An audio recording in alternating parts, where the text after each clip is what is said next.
अगर किसी व्यक्ति के हाथ में ये जो भाग्य रेखा है, ये आपको जो नज़र आ रही है शनि पर्वत तक जाती हुई, ये भाग्य रेखा कैसी दिखाई दे? चौड़ाई लिए हुए ज़्यादा, गहराई कम हो, चौड़ाई ज़्यादा हो और मिटी मिटी सी हो, मतलब बिल्कुल आपको क्लियर नज़र नहीं आ रही, आपको ऐसा लग रहा है जैसे फेडेड हो रही है। अगर ऐसी भाग्य रेखा है तो ये दोषपूर्ण भाग्य रेखा होती है।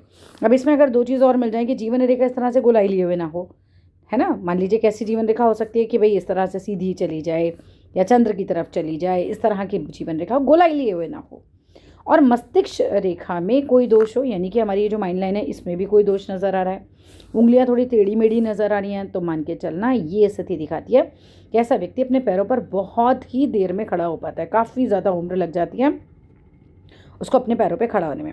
अच्छा, दूसरी बात, अगर किसी व्यक्ति की भाग्य रेखा बहुत चौड़ाई लिए हुए है और फेडेड है, तो उस स्थिति में ऐसा भी संभव होता है कि बचपन में माँ बाप, घर के माँ बाप का या घर में कोई भी व्यक्ति जिससे खर्चा चल रहा है उसका देहांत हो जाए, तो जीवन जो है इन्हें अपना किसी पर आश्रित होकर बिताना पड़े, ये भी एक स्थिति बन सकती है। बाकी भी चीज़ें देखनी पड़ती हैं, बट ये भी बन जाती है।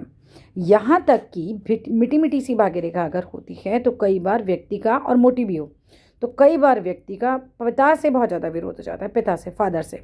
और जब तक फादर की डेथ नहीं होती, आप मानो इनको अपने कोई पैतृक अधिकार नहीं मिलते, बहुत संघर्ष करना पड़ता है, कलेश बहुत ज़्यादा होते हैं।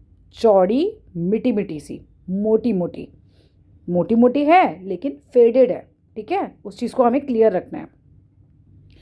यहाँ तक भी एक और चीज़ भी संभव है कि इनके घर में चाचा हैं, कोई भाई हैं, कोई भाभी हैं, कोई व्यक्ति बहुत दुष्ट प्रकृति का हो और पिता से भी इन्हें सहयोग ना मिल रहा हो, तो कुल मिलाकर हम ये कहें कि इनके जीवन में संघर्ष इतना बढ़ जाता है, परेशान हो जाते हैं। मिटी हुई चौड़ी मोटी भाग्य रेखा, ये चीज़ें बनती हैं। पर्सनली हैंड रीडिंग करवाना चाहिए, यानी कि अपने हाथ का वीडियो बनवाना चाहिए, तो मेरे नंबर 8588821529 पे कांटेक्ट कर सकते हैं, लेकिन कांटेक्ट केवल व्हाट्सएप से कीजिएगा। Thank you.